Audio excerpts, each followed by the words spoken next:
एक बार फिर से भाजपाई जीत कर भी हार गए और आयातित भाजपा नेता बाजी मार गए।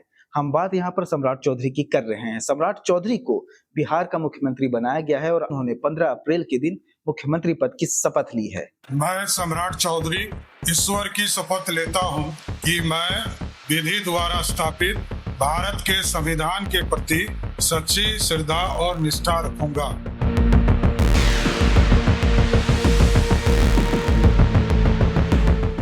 सम्राट चौधरी वही नेता हैं जो राष्ट्रीय जनता दल में रहते हुए पीएम मोदी को जमीन में गाड़ने की धमकी तक दे चुके थे और अब बिहार की राजनीति में एक नया करवट लिया गया है और मोदी शाह की जोड़ी ने ही उन्हें बिहार का मुख्यमंत्री बनाया है। तो आखिर सम्राट चौधरी में ऐसा क्या करिश्मा है कि मोदी शाह की जोड़ी ने तमाम बीजेपी के मूल नेताओं को, संघ की विचारधारा से अटल आडवाणी के युग से आने वाले नेताओं को नजरअंदाज करते हुए सम्राट चौधरी को इतनी बड़ी जिम्मेदारी सौंपी है। आज जानते हैं इसकी वजह इस वीडियो में।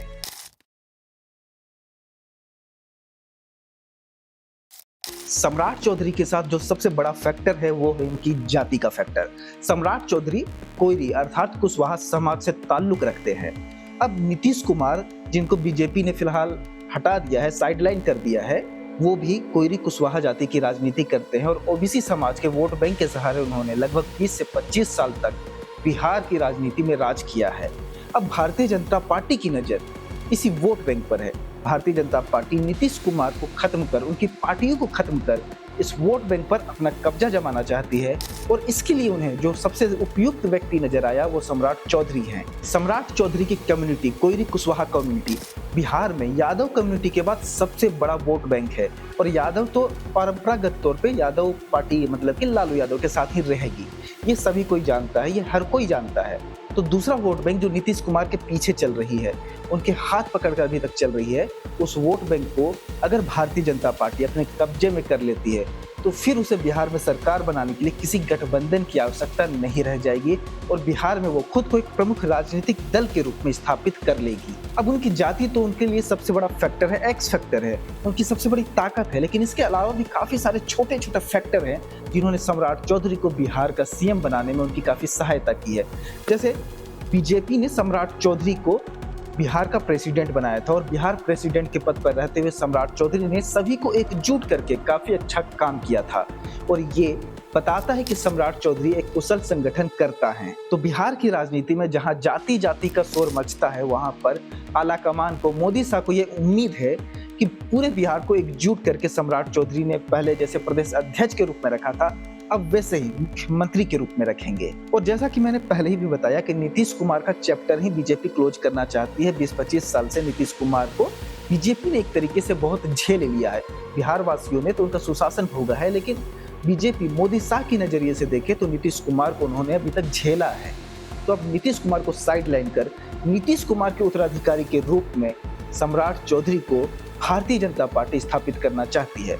और सम्राट चौधरी दूसरे दलों से आयातित नेता हैं, तो बीजेपी में उनका कोई उतना बड़ा वजूद नहीं है कि वो खुद की एक अलग पार्टी खड़ा कर सके, भविष्य में पार्टी से बगावत भी कर सके। वो पूरी तरीके से मोदी शाह के हाथों में है।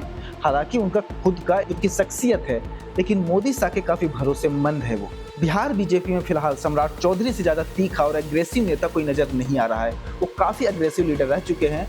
जब नीतीश कुमार ने पलटी मारकर महागठबंधन की सरकार बनाई थी तो सम्राट चौधरी ने सर पर गमछा बांध लिया था कि जब तक मैं नीतीश कुमार को सीएम की कुर्सी से नहीं हटाता हूं तब तक मैं सर से गमछा नहीं हटाऊंगा। उसको मुरेठा बोलते हैं बिहार में। हालांकि नीतीश कुमार ने पलटी फिर से मार ली थी और वो बीजेपी के साथ आ चुके थे, तो फिर सम्राट चौधरी ने उनके साथ गठबंधन बनाई, डिप्टी सीएम भी बने, तो सम्राट चौधरी ने फिर अपने सर से वो मुरेठा खोल लिया था। आपके मन में अब ये सवाल आया होगा कि गिरिराज सिंह, मंगल पांडे, ये भी तो काफी तीखे और आक्रामक एग्रेसिव लीडर हैं, तो बीजेपी ने एक आयातित नेता को सीएम बनाने की जगह गिरिराज सिंह, जो इतने फायर ब्रांड लीडर है, हिंदुत्व की बात करते हैं, उन्हें सीएम क्यों नहीं बनाया? तो देखिए, गिरिराज सिंह भूमिहार जाति से ताल्लुक रखते हैं और बिहार की राजनीति में आने वाले 20-25 सालों में और संभव हो तो आगामी 50 सालों तक कोई भी राजनीतिक दल बिहार में भूमिहार, ब्राह्मण, राजपूत और लाला समुदाय से मुख्यमंत्री बनाने का रिस्क नहीं ले सकती, क्योंकि बिहार में पिछड़ों की राजनीति का बोलबाला है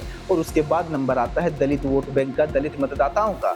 लेकिन ओबीसी जाति जिस तरफ जाती है, जिस करवट बैठती है, सरकार उसी की बनती है और नीतीश कुमार की राज करने की वजह भी यही है। ओबीसी यादव भी हैं, लेकिन यादव एक मुश्त हैं लालू प्रसाद यादव के पास, और इस यादव वोट बैंक के खिलाफ तमाम जो ओबीसी जातियां हैं एकजुट होती हैं। इसीलिए नीतीश कुमार इतने सालों तक बिहार में राज कर रहे हैं, मतलब कर रहे थे। और सम्राट चौधरी के पास एक राजनीतिक विरासत भी है। उनके पिता, उनकी माता दोनों ही राजनीति में रह चुके हैं, बड़े पद पर रह चुके हैं, लेकिन आप उनकी राजनीतिक पहुंच, राजनीतिक समझ और राजनीतिक आक्रामकता का अंदाजा इसी बात से लगा सकते हैं कि मात्र 21 साल की उम्र में वो बिहार सरकार में, राबड़ी देवी की सरकार में मंत्री बन चुके थे। अब सम्राट चौधरी सीएम क्यों बने ये तो मैंने आपको बता दिया, लेकिन बिहार के जो पुराने दिग्गज बीजेपी नेता हैं उनको साइडलाइन करने की वजह सिर्फ सम्राट चौधरी की जाति नहीं है। उसकी एक वजह यह भी है कि मोदी शाह की जोड़ी किसी भी राज्य में किसी भी नेता का कद बड़ा होने देना नहीं चाहती है। उन्होंने शिवराज सिंह चौहान को देखा कि उनका कद बड़ा हो रहा है तो उनको मुख्यमंत्री पद से हटाकर सेंट्रल में ले आए। नितिन गडकरी का कद बड़ा हो रहा है लेकिन उनका मंत्रालय नहीं बदला जा रहा है। उनको आज बड़ा मंत्रालय मिलना चाहिए था, लेकिन उनको डाउनफॉल में रखा जा रहा है। उनके खिलाफ बीच बीच में कुछ कैंपेनिंग भी चलती है। अब मोदी साहब तो भरपूर कोशिश कर रहे हैं कि नितिन गडकरी को कैबिनेट से हटा दिया जाए, लेकिन संघ ये होने नहीं दे रहा है। वसुंधरा राजे सिंधिया को देख लीजिए आप, एक समय राजस्थान में उनकी मर्जी के बगैर एक पत्ता तक नहीं हिलता था। 3 बार वो मुख्यमंत्री रह चुकी हैं, लेकिन आज उन्हें राजनीति में बिल्कुल गुमनाम कर दिया गया है। राजस्थान में जहां उनकी तूती बोलती थी, आज उनकी पूछ परख नहीं है। उनके जन्मदिन के दिन, उनके बर्थडे के लिए किसी कहीं पर कोई होर्डिंग बैनर नहीं दिखाई दिया। एकमात्र उनके समर्थक जो अब निर्दलीय विधायक है डिडवाना से, यूनुस खान ने एक पोस्टर लगाया था जिसकी तस्वीर सोशल मीडिया पर वायरल हो रही थी। इसके अतिरिक्त मुख्तार अब्बास नकवी हैं, प्रकाश जावड़ेकर है, रविशंकर प्रसाद हैं, शाहनवाज हुसैन हैं, ऐसे तमाम बड़े नेता जो मोदी साहब से सीनियर थे उनको साइडलाइन किया गया। और ऐसे नेता जो अपनी कद काठी में मोदी साहब को टक्कर देने के लिए आगे बढ़ रहे थे, जैसे डॉक्टर रमन सिंह हो गए हैं, शिवराज सिंह चौहान हो गए, उनको भी साइडलाइन कर दिया गया।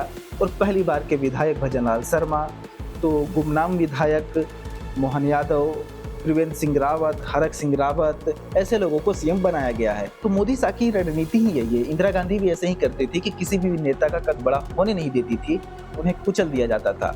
अब बीजेपी यहाँ पर फंस चुकी है योगी आदित्यनाथ के चक्कर में।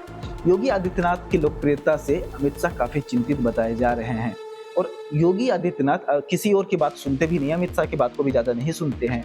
लेकिन यहाँ पर समस्या ये है कि योगी आदित्यनाथ ने जो अपना एक लोकप्रियता बनाई है, अपना एक वजूद बनाया है, उसको डाउन करना, उसको दबाना मोदी साहब के बस की बात नहीं नजर आ रही है। तो कुल मिला जुलाकर मैंने आपको टोटल 2 फैक्टर बताए हैं।